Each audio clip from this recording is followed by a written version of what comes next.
Je vous le disais en titre, notre invité ce soir, il se nomme Dr Cheikh Tidiane Mbodj. Bonsoir. Bonsoir. Dr Cheikh Tidiane Mbodj, vous êtes médecin généraliste.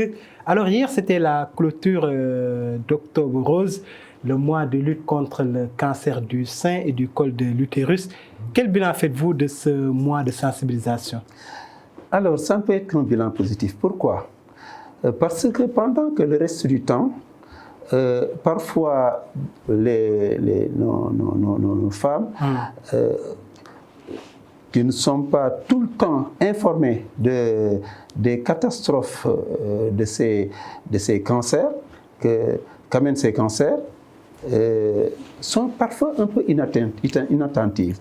Évidemment, quand le mois d'octobre vient, avec vraiment cette médiatisation, en fait, et puis aussi cet apport, parce qu'il y a beaucoup de choses qui sont données, toutes les femmes sont au courant et nous demandent qu'est-ce qui se passe, comment faire, etc., etc. Ce qui fait que après, elles sont tellement informées, elles sont tellement intéressées qu'elles vont donc aller se faire dépister.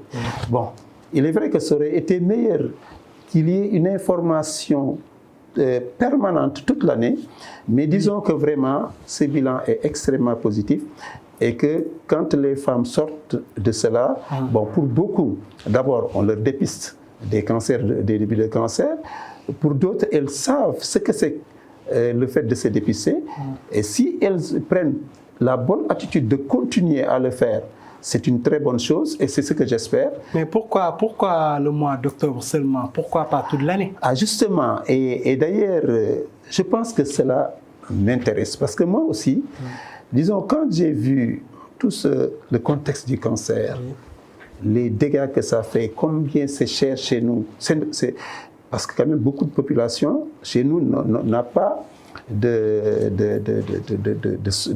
protection sociale.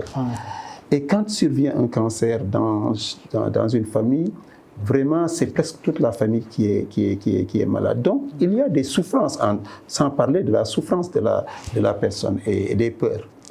Alors, donc le traitement est cher. Absolument. C'est cher. Parfois même, il y a des traitements qu'on ne peut pas avoir, qui ne sont pas disponibles.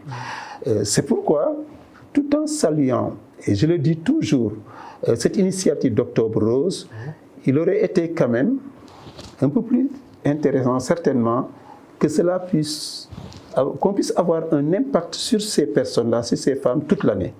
Bon, il est vrai que déjà, rien que ce mois-là permet quand même de continuer ça pendant un certain temps, mais il est vrai qu'entretenir une information est extrêmement important pour que les gens adhèrent. Et dans cet entretien de l'information ici, il y a des éléments qu'on peut mettre, leur montrant que c'est dans leur intérêt de diminuer leur souffrance, d'avoir une survie, et qui fait que finalement, elles vont adhérer un peu plus, elles vont faire la prévention un peu plus durablement. Est-ce qu'après, ou bien même avant le mois d'octobre, les femmes viennent en consultation? Est-ce qu'elles viennent pour voir si elles ont attrapé le cancer ou pas? Exactement, parce que nous remarquons que chaque fois qu'une femme a une petite douleur, quelque chose qui tourne autour du sein, elle court rapidement. Maintenant, nous leur apprenons quand même la manière de faire la palpation, qui est quand même quelque chose de très simple et qui est extrêmement efficace. Puisque en fait, pour le cancer du sein, on ne parle pas seulement de douleur, parce que quand on va jusqu'à avoir des douleurs, c'est que peut-être c'est à un stade assez avancé. Mais une boule, un nodule, quelque chose qu'on sent en palpant le sein, et que quand il y a ça, on va voir le médecin. Maintenant, le médecin, en tant que tel, va pousser un peu plus loin les investigations pour voir si c'est un petit myome, quelque chose de simple, ou bien quelque chose qui est un peu plus important.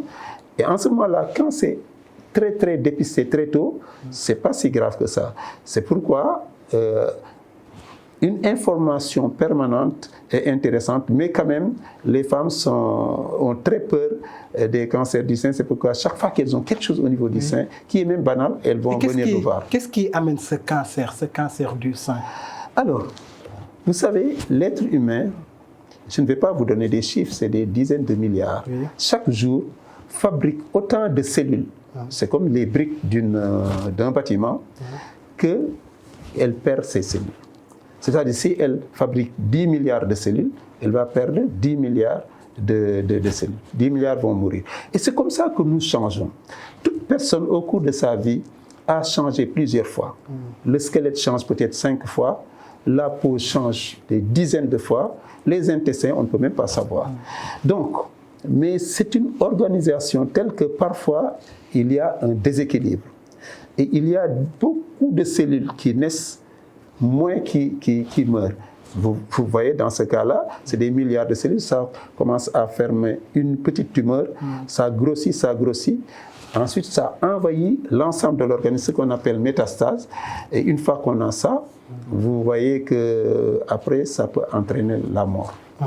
Docteur Cheikh Tidiane Mbodj, médecin généraliste, est notre invité ce soir. Nous allons parler des différents types de cancers. Alors, il n'y a pas seulement le cancer du sein, il y a d'autres types. Et vous avez travaillé sur les stratégies et approches sanitaires pour réduire le taux d'incidence de 4 types de cancers au Sénégal: sein, col de l'utérus, foie, prostate. Alors, je vous remercie pour cette question parce qu'en le disant, on peut se dire, mais ce médecin généraliste, est-ce qu'il n'est pas trop ambitieux ou bien est-ce qu'il ne rêve pas? Mais enfin, je pense que... Pourquoi vous avez travaillé sur ça? Mais fondamentalement, parce que je me suis dit, d'abord, quand on voit ce que c'est que le cancer, le drame que ça amène, vous voyez par exemple une personne qui est le centre de gravité, surtout au Sénégal, où parfois une personne, il y a plus de 50 000 personnes, enfin disons des centaines de personnes qui sont là parce que c'est le centre de gravité qui nourrit tout le monde. Mais quand cette personne-là disparaît du fait d'un cancer, c'est un drame qu'on ne peut même pas dire. Donc ça tue le cancer? Absolument. Parce que, comme je vous disais, s'il y a autant de briques dans un bâtiment qui sont détruites que de briques qui sont fabriquées, c'est bien. Mais s'il y a peu de briques qui sont détruites et qu'on amène beaucoup de briques, finalement, ça pose problème. Le cancer aussi, c'est un phénomène parfois génétique, on n'entre pas dans les détails. En tout cas, beaucoup de cellules, qu'on appelle des cellules magnies, se développent, et peu de cellules, beaucoup plus que les cellules qui meurent. Ce qui fait qu'à la longue, ça grossit, ça envahit l'organisme, ça a des effets toxiques et ça peut entraîner la mort. C'est ça le cancer. Mais en fait, ce qu'il y a, c'est que quand nous avons vu que c'est un drame au niveau mondial, mais aussi à notre niveau, puisque parfois, nous n'avons même pas les moyens de soigner ça, ou bien les médicaments ne sont pas disponibles. Bon. Ça, c'était la première remarque. On s'est dit, mais qu'est-ce qu'il faut faire? La deuxième remarque, on a vu que vraiment, il y a des organismes qui font beaucoup de choses. Par exemple, si on prend l'État, quand on voit l'Institut Joliot-Curie, qui a été créé, je pense, en 1964, qui a fait énormément de choses dans le cancer. Quand on voit la LISCA, vraiment, un organisme disons, à but non lucratif, mais qui fait des choses extraordinaires. En tête d'affiche, Dr Fatma Gueye. Absolument, on la félicite. Chaque mois, docteur, elle est très visible. Mais on la félicite, on les félicite tout le monde, parce que tout ce qu'ils font comme apport, des subventions, c'est pas possible. Et puis des renseignements sur la prévention surtout. Quand on voit aussi le programme national de lutte contre le cancer du foie, avec les programmes de vaccination, des choses qui ont réduit le cancer du foie, et d'autres bonnes volontés, on se dit que c'est extraordinaire. Bon, cependant, nous voyons que malgré tout, il y a le cancer qui continue d'avancer. L'incidence quand même monte. Bon, moi, je me suis dit, franchement, il y a deux questions que je me pose. Est-ce que ce sont les populations qui sont réfractaires à ces avis de prévention, tout ça? Ça peut être ça.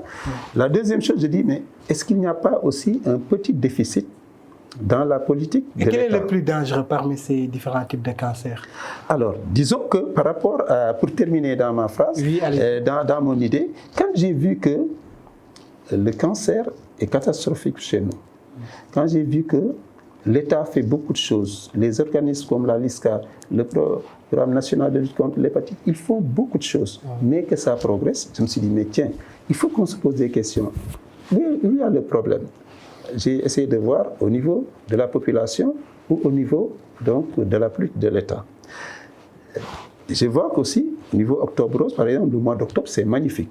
Et j'ai dit, mais certainement qu'il faut aller un peu au-delà.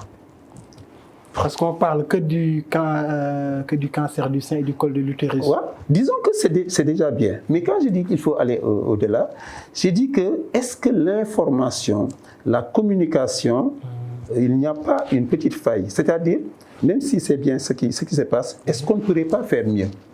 Parce que je me suis dit que ces 4 types de cancers, que sont le sein, le col de l'utérus, le foie et la prostate, ont quand même, on peut les prévenir. Donc si nous insistions sur cette prévention en y mettant tous les moyens, quand je dis tous les moyens, c'est vraiment par rapport d'abord à la médiatisation, qui ne va pas se limiter à un certain temps dans l'année, mais de manière beaucoup plus permanente et qui va aller voir les gens, les personnes, c'est-à-dire une communication horizontale au point que toute personne se sente intéressée. Parce que quand si je vous disais, si vous faites ça, vous allez vivre plus longtemps, vous allez souffrir moins, et vous allez économiser.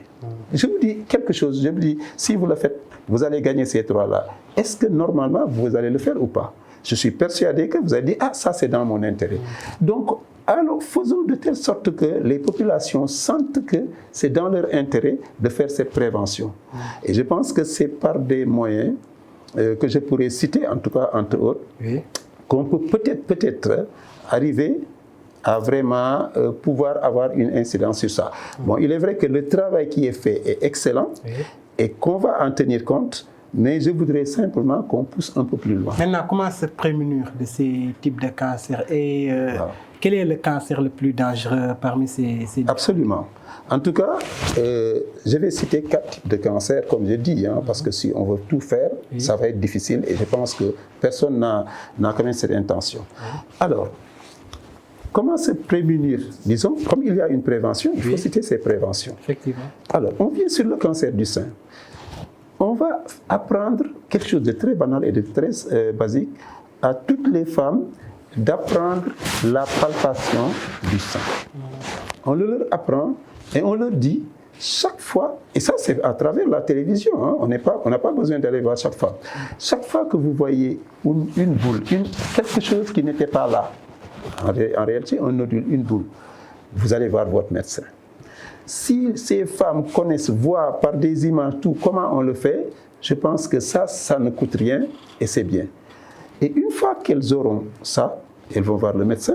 Le médecin, après avoir fait un examen, il va essayer de dire, j'ai fait soit une échographie, une mammographie, jusqu'à faire une biopsie.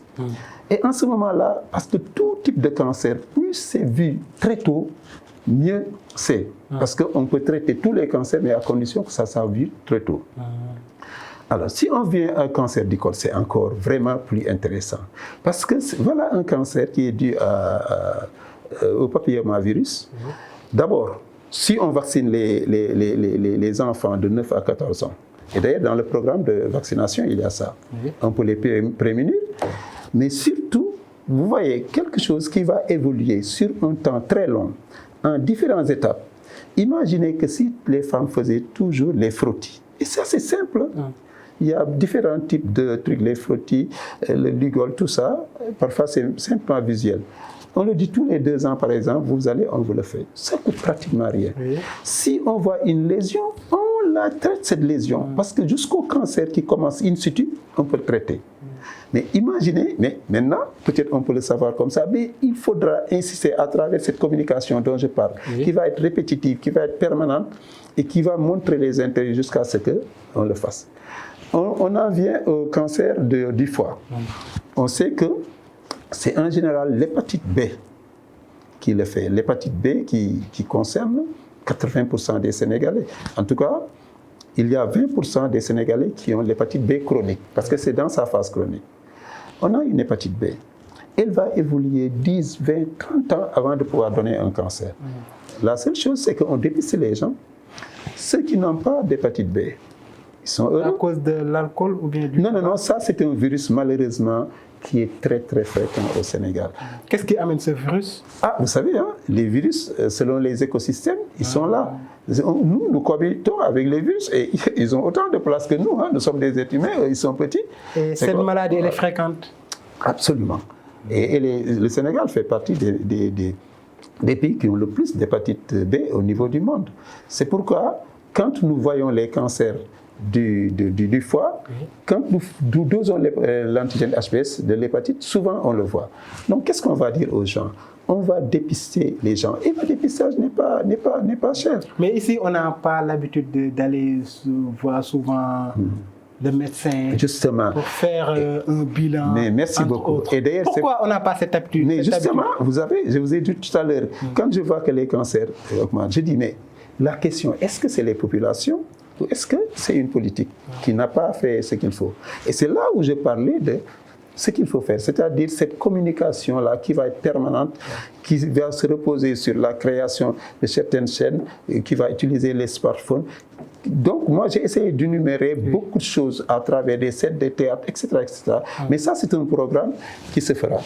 Puisqu'on parlait de prévention, pour finir sur ça... Oui, avec le dernier cancer, la prostate. Voilà. Donc, comme je disais, pour le foie, il suffit donc de tester. Quand on voit que la personne est négative, c'est bon. Quand la personne est positive, vous savez qu'est-ce qu'on fait? Tous les 6 mois, on regarde cette personne. On regarde sa charge virale, on voit. Et quand on voit que ça évolue vers le cancer, enfin, vers quelque chose de sérieux, on va commencer à traiter, parce qu'on peut traiter l'hépatite B qui est active. Ce qui fait que ces gens-là, pratiquement, ne feront pas de cancer. Donc, vous voyez, il suffit de dépister, de suivre les gens qui sont positifs et de les traiter quand il faut. Par rapport au cancer de la prostate, en général, ça ne vient qu'au-delà de 50 ans. Bon, en général, à 70 ans, on a déjà diagnostiqué la moitié des personnes. Mais il y a ce qu'on appelle le PSA. On dose le PSA. Je ne veux pas dire que tout PSA qui est élevé, c'est le cancer.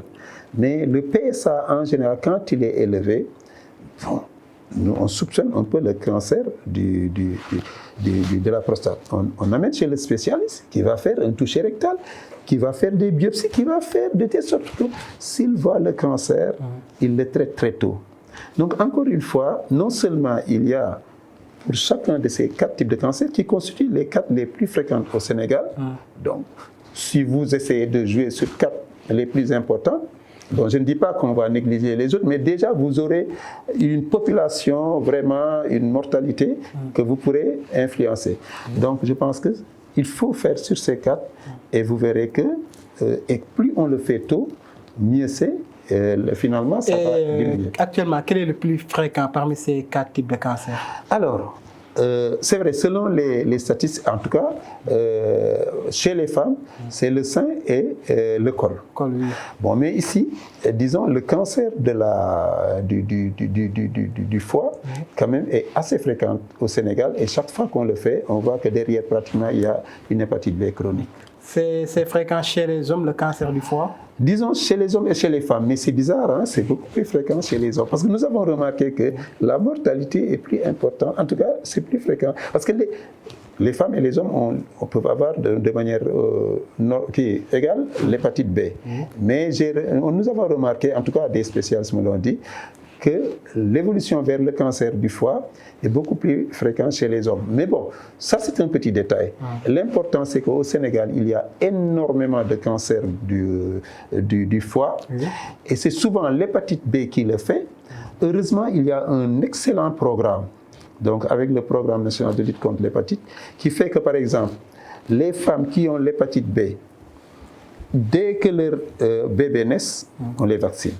Et il y a un programme national de lutte, de vaccination qui prend en charge les enfants. Ce qui fait que si on continue comme ça, plus tard, il n'y aura pratiquement pas d'hépatite B. Mais les gens qui ont ça actuellement, il faut s'en occuper. Et je voulais poser tantôt cette question. Pourquoi les Sénégalais n'ont pas l'habitude d'aller voir un médecin même si tu te portes bien, mais tu te dis que oui, je vais me lever, voir un médecin pour faire un bilan. Pourquoi les Sénégalais n'ont pas cette habitude? Voilà, donc ça revient à ma question, mon questionnement, mais en fait, on peut se dire quand même, souvent, bien que les Sénégalais sachent bien ce que c'est une maladie, franchement, ils y vont trop tard. Souvent, quand ils vont bien, ils n'ont pas conscience que la prévention est meilleure que le... D'ailleurs, il y a un proverbe sénégalais qui dit « Fagaru mo gën faju ». Mais malheureusement... Mieux vaut prévenir que guérir. Mieux vaut prévenir que guérir. Malheureusement, nous n'avons pas cette culture. Et c'est dommage. Et d'ailleurs, dans le programme que moi, je veux instaurer, c'est leur inculquer cette façon, en tout cas, ne serait-ce que pour ces 4 types de cancers. On parlera peut-être des autres maladies chroniques comme le diabète ou l'hypertension, mais aller rapidement avant. Peut-être aussi, parce qu'en Europe, dans certains pays, les gens sont assurés, ils peuvent aller facilement, ils ne déboursent rien. Peut-être aussi, c'est des moyens financiers. Il y a les moyens, mais aussi les longues attentes dans nos hôpitaux. Absolument. Parfois, tu te lèves tôt pour aller te soigner, mais une fois arrivé, bon, il y a une longue attente, ça aussi, bon. Vous avez parfaitement raison, parce que les raisons socio-économiques sont assez nombreuses dans ça. Mais je pense que quand même, les gens, quand on leur dit c'est ça votre intérêt, ils ont l'habitude de voir les réseaux sociaux, les télévisions, parce que c'est les médias qui peuvent aider dans ces luttes-là.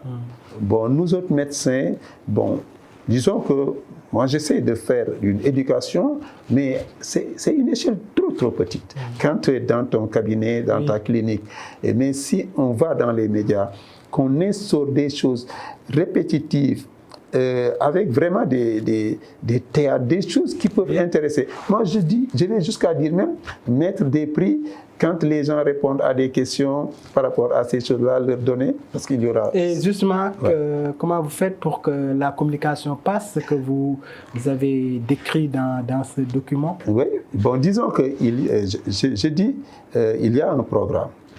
Alors, ce que j'ai remarqué, c'est que quand on fait une communication facile. Bon, ici, je peux dire en langue wolof, ça peut être aussi dans les autres langues nationales.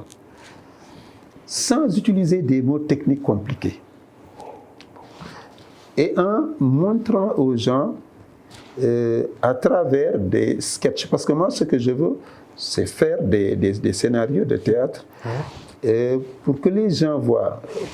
Tu mets en évidence ce que je venais de dire tout à l'heure. Par exemple, tu peux mettre en scène une personne qui est extrêmement importante, qu'on filme comme ça. Vous voyez, beaucoup de gens dépendent de lui, des commerces, etc. Et qui, beau jour, va voir un médecin, on lui dit qu'il y a un cancer. On suit l'évolution de ces cancers-là jusqu'à cette personne décède. Et plus tard, on va voir toutes les personnes qui dépendaient, qui étaient non seulement affectées moralement, mais en plus financièrement. Donc, quand on montre de manière... Et ça, c'est une partie, hein, parce qu'il y a beaucoup d'autres.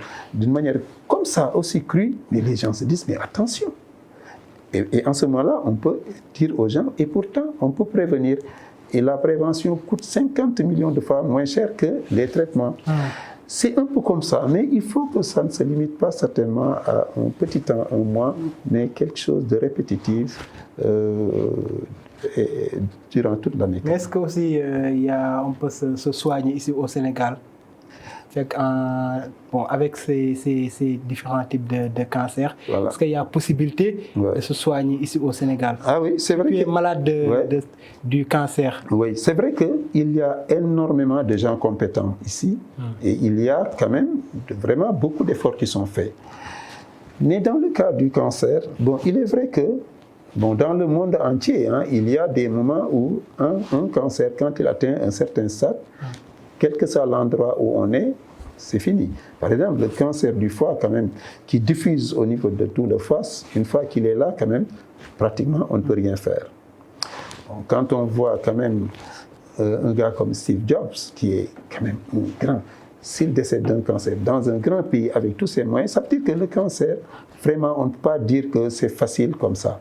C'est pourquoi nous qui sommes dans les pays quand même moins nantis, nous pensons que c'est la prévention qui doit se faire tous les jours de manière vraiment pédagogique, répétitive, avec tous les moyens nécessaires pour qu'on ait un impact. Parce qu'on va dépenser 50 000 fois moins cher et on va avoir moins de souffrance parce que c'est horrible quand je vois une femme avec un cancer du col. Moi-même, je suis malade. Alors qu'en tant que médecin, je devais être très Mais on solide. entend rarement cette prévention.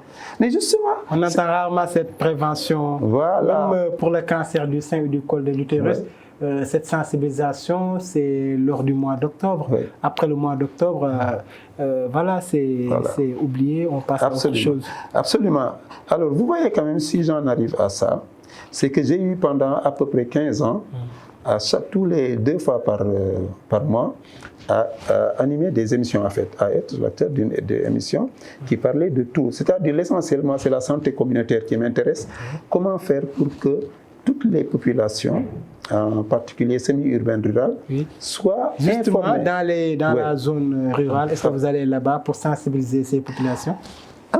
C'est vrai qu'encore une fois, disons que moi, ce qui m'intéresse, c'est vrai que si on doit aller, bon, ça doit se faire, hein, chez les gens, bon, vraiment, le gain, c'est très difficile. Mais si on a une télévision, en tout cas, les médias. On est à l'ère du digital. Les médias également. Oui, les médias, exactement. Oui. Moi, c'est là où on peut apprendre. Parce que moi, les émissions que je faisais, on m'appelait des États-Unis, de partout, de le monde pour me le dire. Est-ce que je suis allé jusqu'aux États-Unis pour parler? Non. Je pense on est dans l'ère moderne, il faut utiliser ces médias. Maintenant, le soubassement, c'est ce que je dis. Bon. Par exemple, moi, quand j'ai fait ce projet-là, c'est parce que, étant membre quand même dans le comité scientifique de la Fondation Mamadou Dia, qui est en France, ils ont vu que une autre fondation a vu que quand même, je faisais quelque chose. Ils m'ont dit, mais je viens de dire, parce que c'est important, est-ce que vous pouvez nous donner un projet? Je leur donne ça, immédiatement ils me disent, non, est-ce que vous voulez être vraiment dans l'administration? On vous cote comme 3e vice-président c'est en l'occurrence Kangfa. Mais je dis que, mais ces gens-là, ces Français-là, ils ont vu quelque chose d'intéressant. Et c'est ainsi que j'ai fait ça et je dis que ce qui m'intéresse, c'est que ça se pratique au Sénégal. Dans votre pays, est-ce que vous avez vu les autorités, notamment le ministère de la Santé, pour une collaboration? Ah oui, d'accord. Je pense que j'en suis au début, mais fondamentalement, honnêtement entre nous, j'avais écrit au président de la République en lui disant, donc je vais aller en France parler quand même des choses qui intéressent le Sénégal. Je vous l'annonce quand même et je dis voilà ce que je veux faire et ensuite je suis parti. Bon, c'est vrai que c'est pas évident. Je le reconnais, hein, il y a tellement d'autres choses, priorités. Mais on ne sait jamais. Moi, oui, mais la santé, quand même, elle est prioritaire. Mais fondamentalement, mais ce que je veux dire, c'est-à-dire, bon, on ne sait jamais. Vous n'avez pas eu de réponse? Non. Ce qui importe, c'est ce que vous êtes en train de faire. Parce que vous m'avez posé une question sur quelque chose que j'ai fait. Et le fait de le dire, peut-être ça peut avoir un impact. C'est plutôt ce côté-là que je vais aborder. Mais la deuxième chose qui m'importe aussi, c'est que je ne vais pas m'arrêter là. Puisque je pense qu'ayant vraiment fait beaucoup de santé communautaire, ayant soigné peut-être des milliers de gens, je veux terminer quand même une carrière en faisant quelque chose qui peut servir mon pays. Et je me dis que ça quand même, j'y crois. Et quand on ne croit pas à quelque chose, ça ne peut pas avancer. Est-ce que vous l'avez numérisé, puisqu'on est à l'époque du digital, comme on disait tantôt? Voilà. Disons fondamentalement, ce que j'ai fait, c'est vrai que je l'ai numérisé. Il est là. Je vais voir des partenaires. Quand je vais retourner pour notre Assemblée générale, je vais encore voir ma fondation. Je vais leur en parler encore. Mais parce qu'il faut que ça intéresse des gens qui veulent vraiment le bien pour notre pays. Et je pense qu'il y en a. Mais c'est à travers, vraiment, je vous remercie, je vous félicite, des structures comme vous que les informations peuvent passer. Et je pense que je suis prêt à l'exposer au niveau de tout gouvernement qui est là, à en parler et à défendre quand même ça, parce que l'intérêt, en fait, c'est les populations sénégalaises et peut-être un peu plus africaines. Docteur Cheikh Tidiane Mbodj, merci. En tout cas, c'est moi qui vous remercie. Parce que ce qui est le plus important, c'est qu'il faut enlever, en tout cas diminuer cette souffrance qu'est le cancer. Oui. Et chez nous au Sénégal, il n'est pas question de toujours attendre, parce que s'il faut attendre que le cancer se manifeste, les traitements sont chers, c'est la catastrophe. Et donc quand on essaie de voir quelque chose qui peut freiner, faire une prévention, il me semble que vraiment, il faut qu'on s'y attache. Et je pense que ça pourra nous donner de bons résultats. En tout cas, je remercie tout le monde et je vous remercie particulièrement. Tout le plaisir est pour moi. Nous souhaitons également bonne guérison à tous les malades de cancer. Merci à vous, chers téléspectateurs, de nous avoir suivis. Je vous donne rendez-vous demain s'il plaît à Dieu. Bonsoir.